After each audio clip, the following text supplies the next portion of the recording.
I used to think that having a steady job meant that I was secure. But now, between layoffs and the cost of living increasing, I realized that I needed a plan for what if everything changed tomorrow.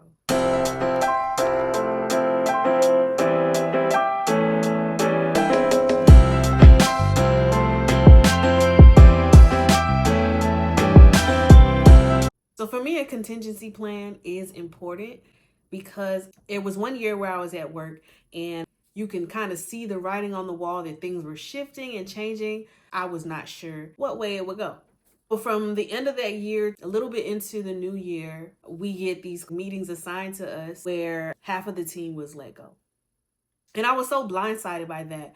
And although I was on the side where I was not let go, I very much could have easily been on the opposite side. And although I may have made the cut this go round, we all know that layoffs come in waves. So just because I was safe this one time does not mean I'd be safe down the road. So that shook me up and made me realize I'm not as prepared as I thought I was. What would I do had my livelihood been just snatched from me that way, so suddenly?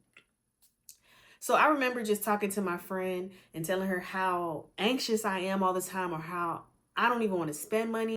I'm already contemplating moving. So I was living in this like fearful mindset.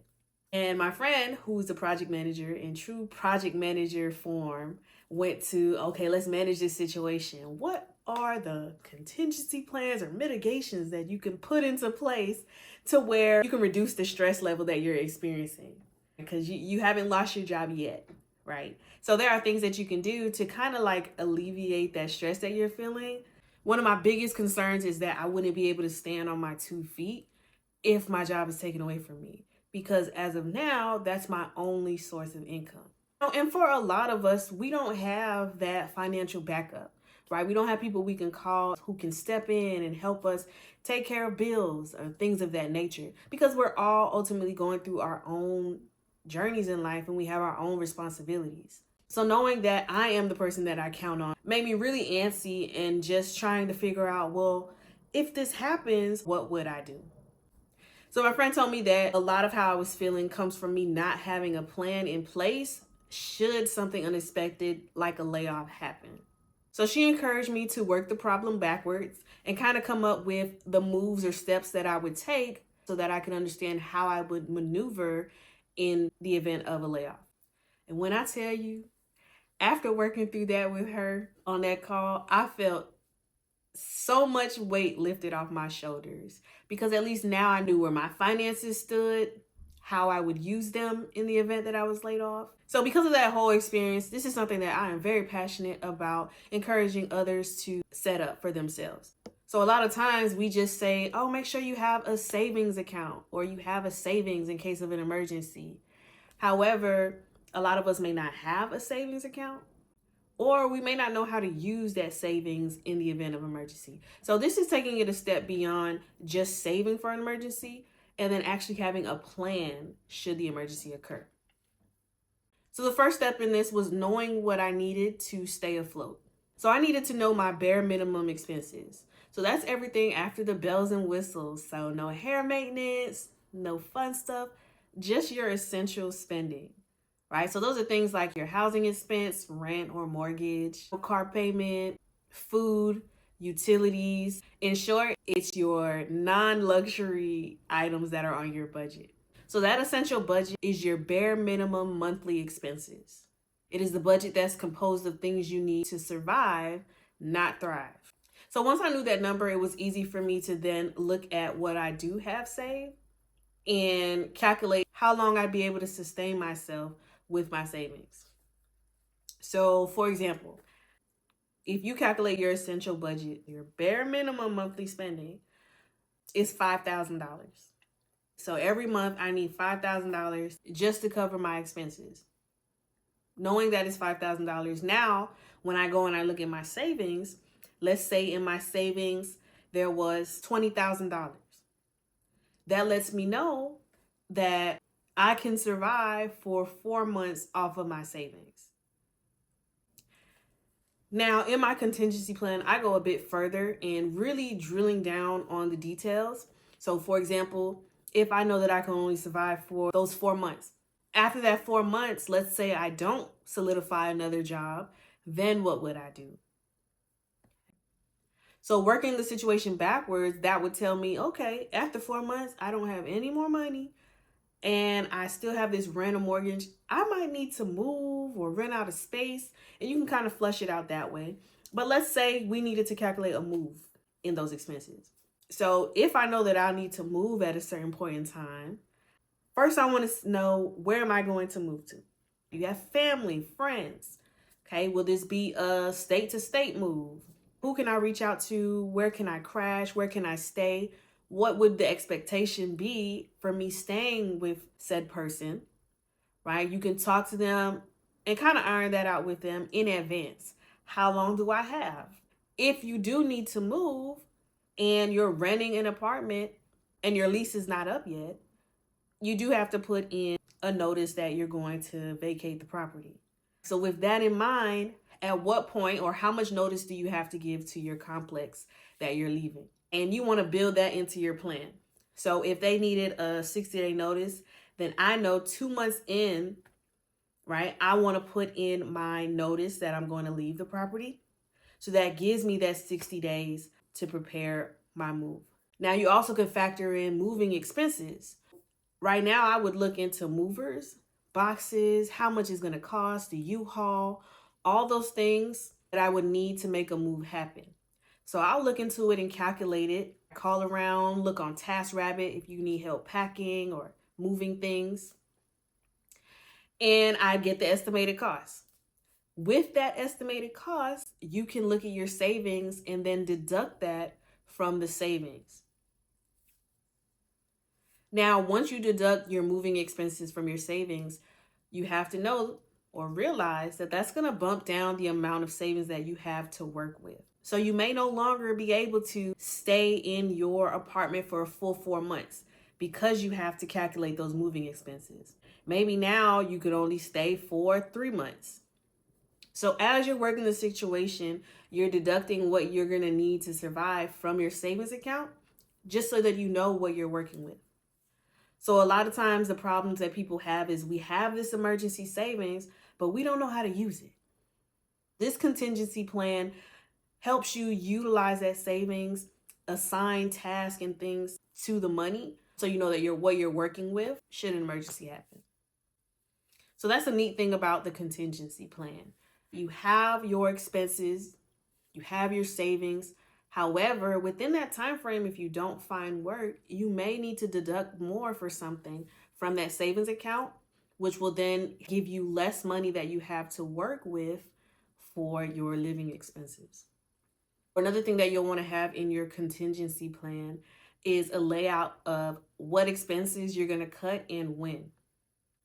So if I'm someone who has 12 months of savings saved up, I wouldn't need to cut as aggressively as someone who maybe didn't have a savings or only up to 3 months of savings, because you have a little more cushion the more savings that you do have. But I want to make it clear that even if you do not have a savings right now, there's no money stored away anywhere, you still can have and you still should have a contingency plan. Okay, so back to cutting expenses.